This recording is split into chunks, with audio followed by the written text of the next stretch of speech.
Identity, our pattern of thinking, feeling, speaking, doing, and being in response to our ecology, social and natural, evolves over time. And a good way of looking at it is like the rings of a tree.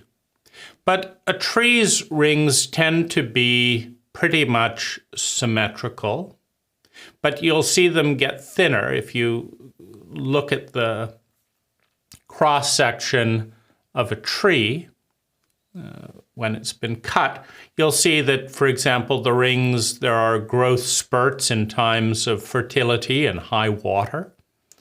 You'll see there are droughts, and you can see the relay of energy as the natural ecology produces less water, the tree produces less growth. There's an innate connection. Now, with human beings, we have the added and intense complexity of something a tree doesn't experience, which is moving around. A tree doesn't move country on a regular basis. A tree doesn't go shopping in the morning and then, come home in the evening. And so a tree will tend to stay somewhat stable. If a larger tree around it that's providing shade is removed, then the tree will start growing into the light, which is now new. And so you'll see a shift in the direction of growth, in the direction of the leaves. However, the stability of a tree's identity, the reason that we can pretty much just track it to light and water being the main variables, is it's in a stable location. Now, human beings are not in a stable location. Their environment is far more volatile. This tree might slowly lean in a wind-swept direction because the prevailing wind is always here and the main light is always here. And so this tree leans into a stable pattern. But a child may have one giant in the morning, and this giant rewards laughter and silence and taking it easy. And the child may have another giant later in the day, and the giant is relative to scale. If you're small enough, everything is a giant. If you're big enough, everything is small. To a child, the grown-ups around it are very big. And so if this giant rewards laughter and gives sunlight for laughter and silence, and this giant gives sunlight for thoughtfulness and speaking one's mind, well, the child is going to grow this way in the morning and this way in the afternoon, this way in the morning and this way in the afternoon, this way in the morning. And that's just two grown-ups in the child's life. If the parent tells the kid to be tough, but the kid's body tells it to run away from 5 bullies. If the parent says stand and fight, don't let them push you around, and the body gets traumatized every time the child has that pattern, makes that attempt, well, the child is being battered between the teachings of their own body, the teachings of physics, and the teachings of a culturally sanctioned but physically illiterate parent, right? The law of physics says that when a pinball and a bowling ball collide at opposite directions, it's always the pinball that goes flying. It's the law of mass.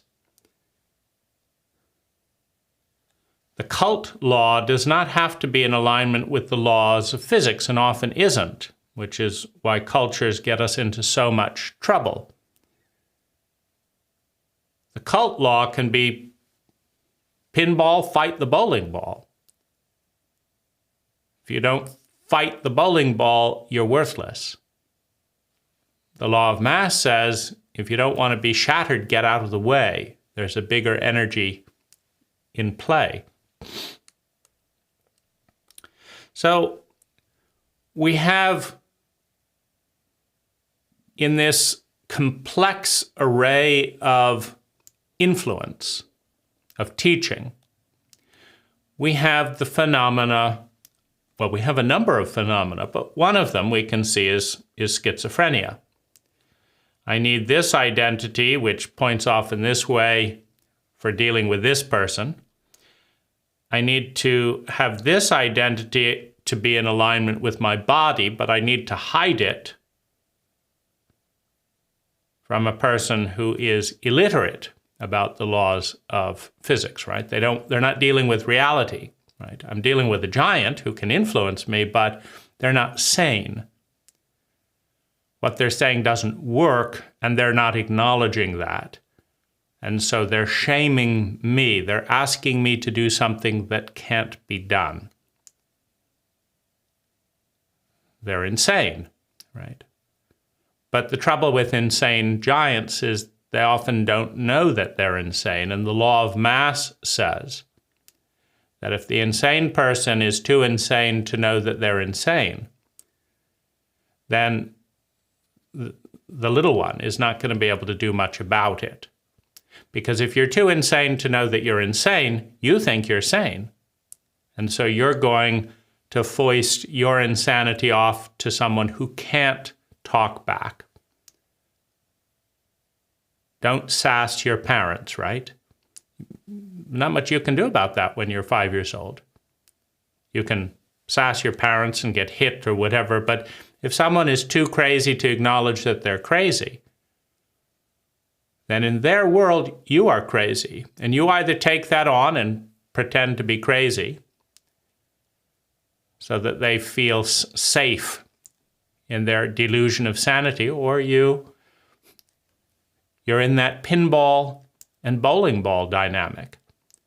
You can't go head to head with the bowling ball without getting traumatized.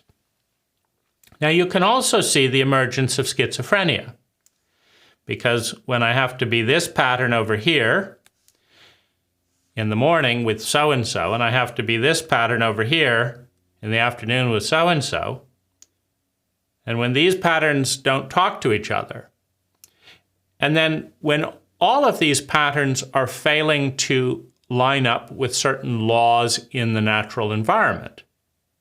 You see, this iris is not responsive to cult dogma. A priest can lecture this iris, but the iris is going to do what the iris does according to laws of nature, not laws of the cult.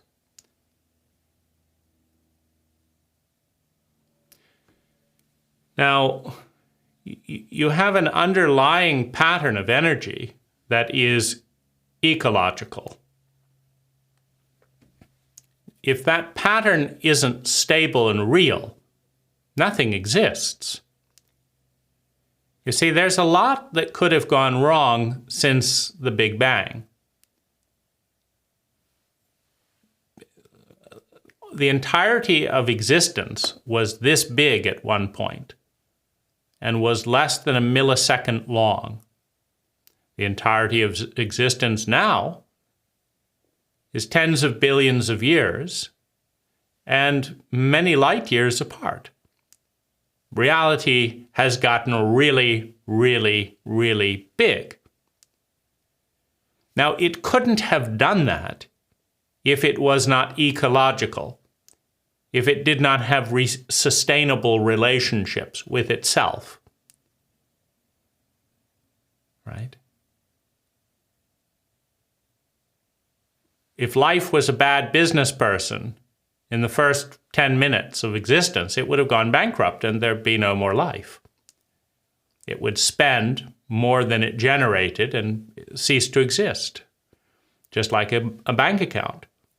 The fact that life exists tens of billions of years later means that life is in a sustainable relationship with itself, with life, and has been in a sustainable relationship with itself for tens of billions of years. So life knows what it's doing. Now, human cultures, by contrast, are rapidly going extinct. 95% of all the cults, all the cultures in human history are now extinct. Their languages are dead. Their mythologies are deemed to be irrelevant, or no one alive holds them. Their dogmas have been proven false. And we could say that in another 1,000,000 years, 95% of what's going on today is going to be extinct as well. In just the last 10,000 years, the last 100,000 years, 95% of the 10,000 cultures, the 10,000 group identities of thinking, feeling, speaking, doing, and being, became so obsolete, meaning they had so little to do with their natural environment, that they died out or were so ineffective that other identities, other groups of thinking, feeling, speaking, and doing and being invaded them faster than those cults, than those cultures could educate, could partner with the invading, the dominating culture. So cultures have a weak track record over enough time. 99% of them go extinct or radically mutate and iterate. Life has a very good track record. And so as a human being, we have two primary teachers. We have two primary relationships. The relationship with the natural environment, which we could call our host body. We are a part of a large ecology that is vastly bigger than ourselves and has been around and growing for a very long time, has been living and expanding in complexity, in space, in time, very sustainably. Life has done nothing in the last 20, 30 billion years except get bigger, get more complex, and create more time. You know, we say we don't have enough time. Life creates more time every single moment since it was born. Life has been creating endless and endless amounts of time. As it simultaneously creates endless amounts of space, as it simultaneously creates endless amounts of complexity. That's life.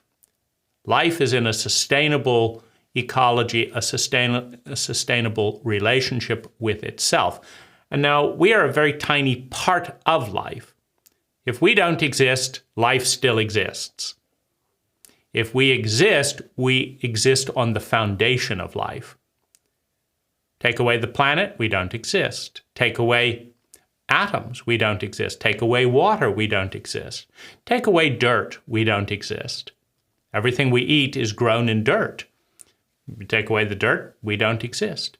You take us away, the dirt still exists, right?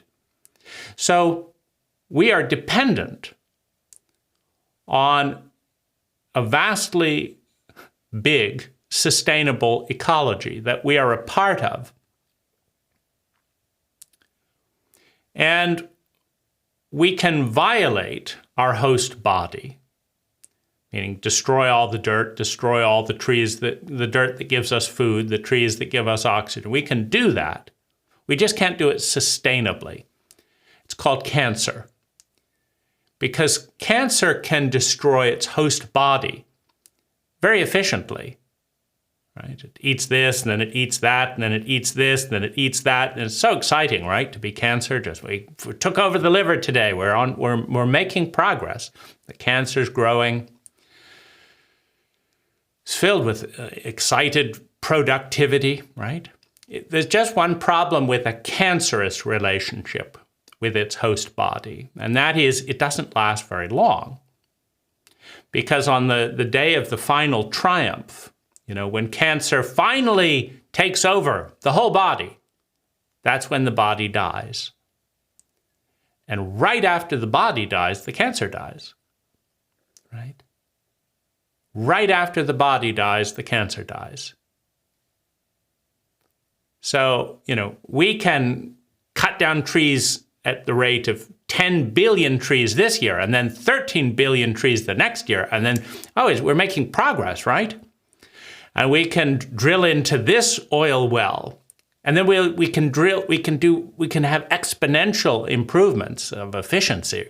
We can learn to drill we can do faster motors, sharper drills, faster pumps, higher voltages, right? And pump faster and faster and faster. We can learn to build freeways overnight. Learn to manufacture cars more and more efficiently. Have 5 cars rather than 2.1 cars or whatever it is per family. We can have 5 cars.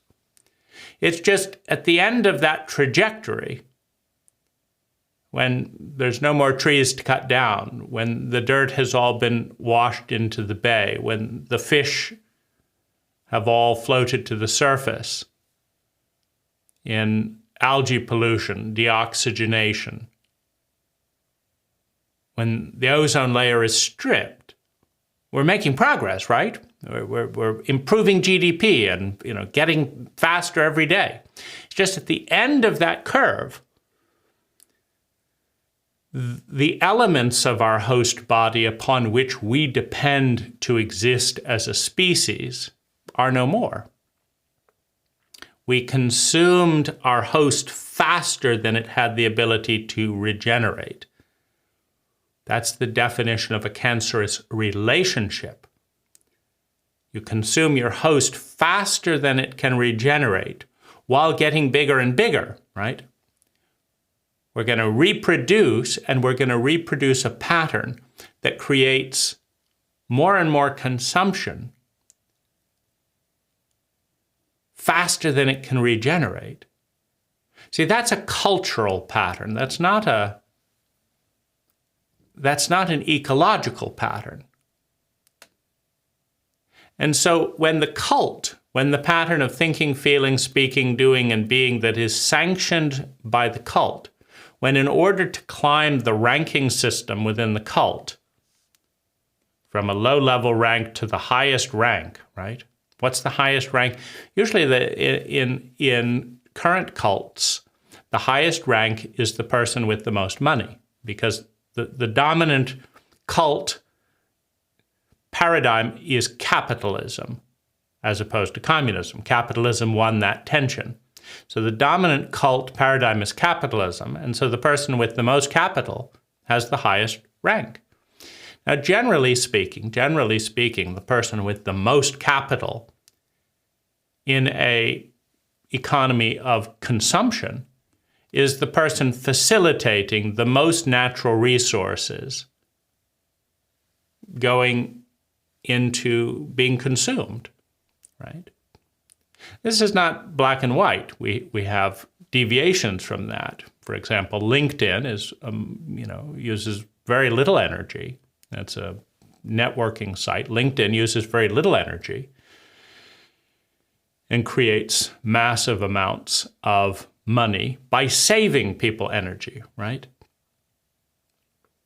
But the key distinction is we have an ecology that we are always in a relationship with, as a species, as a family, as a nation, and as an individual.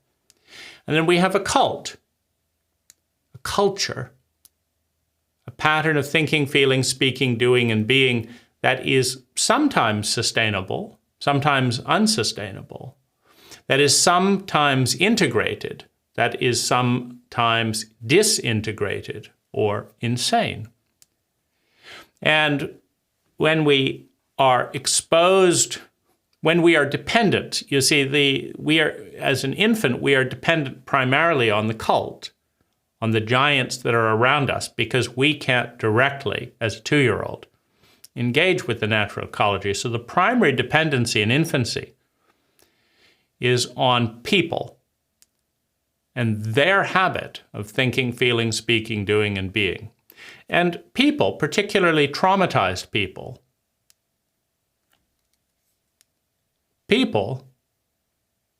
particularly small-minded people, reward clones more than anything else. In order to belong and get the sanction of one's cult, you have to copy them. You have to eat what they eat. You have to do what they do. You have to go to their church. You have to believe what they do. You have to do this. Otherwise, they don't want you. And this is a traumatic awareness for an infant, for a child. I want to be an artist. Well, shut up. We're in the lumber mill business. Cut down some trees or get out of here, right? So when you're dependent on people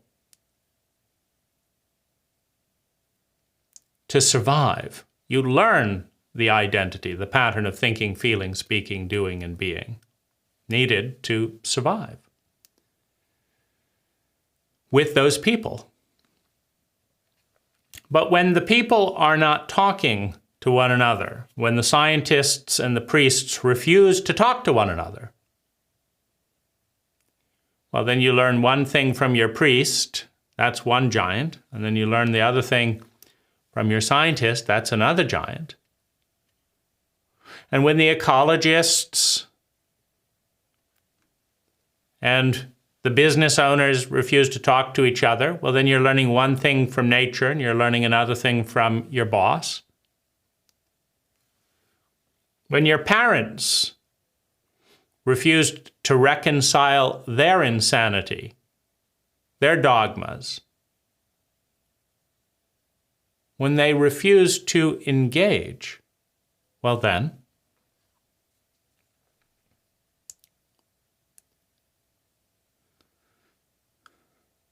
you learn one set of laws from this group and one set of laws from the other group, and they don't talk. And when your political parties, your friends say, this is the only way to do it, and then you go over to this group of friends, this is the only way to do it, what you are creating are incompatible, distinct identities that don't talk to one another in the cult, in the culture. You're creating a fragmented culture where the infant has to learn polarizing things in order to navigate the spheres that they are involved with. This is another word for schizophrenia. This part doesn't talk to this part, and this part doesn't talk to this part, and this part isn't aware that it's not integrating with this part, and this part isn't aware that it's not integrating with this part. So if in order to stay sane, you have to become schizophrenic, in order to relate effectively with the different schizophrenic elements in your cult, you have to become competently schizophrenic. You have to enter this person's world and their delusions where they don't talk with this other person, and you have to enter this person's world. Well, then the cult is a breeding ground for schizophrenia. The problem with schizophrenia is simply that it's very inefficient, right? You've got to hold in one brain 30 different operating systems, all of which are marginally insane. Otherwise, you are at war as an infant, as a small person, with a faction of your cult that is bigger than you, and you can't survive that war head on. And it's very difficult for a child. It's very difficult for a child to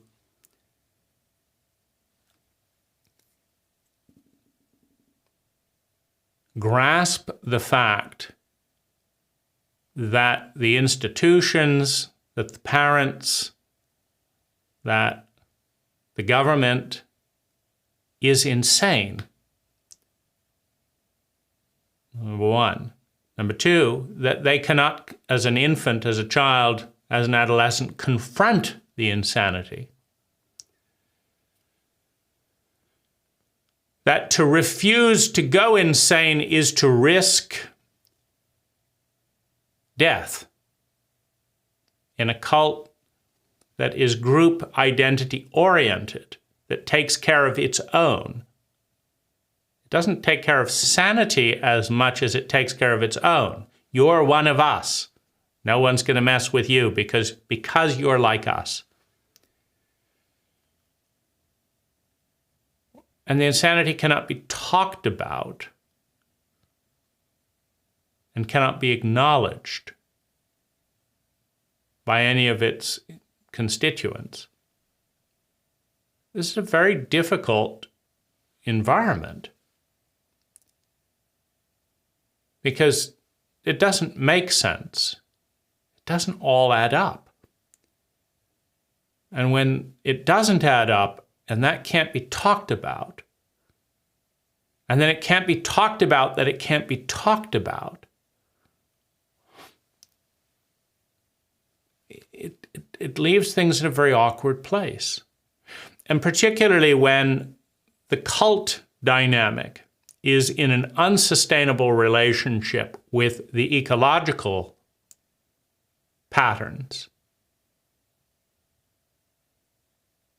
there's a real crisis for the species, for that little pocket of the ecology. You see, life is covered. Life just creates trillions upon trillions of planets capable of evolving some form of life.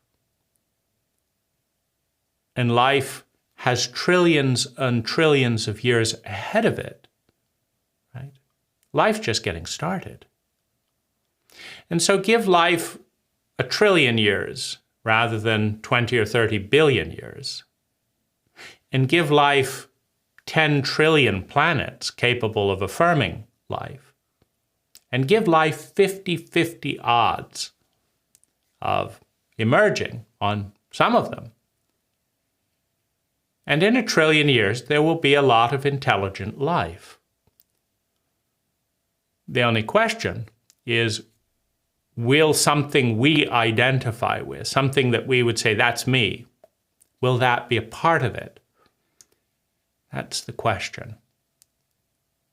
What do we identify with? And can that evolve forward? Is it evolving forward into something that can sustainably feel great? Be in a sustainable relationship with itself and others in another 1,000,000 years, in another 1 billion years, in another 1 trillion years.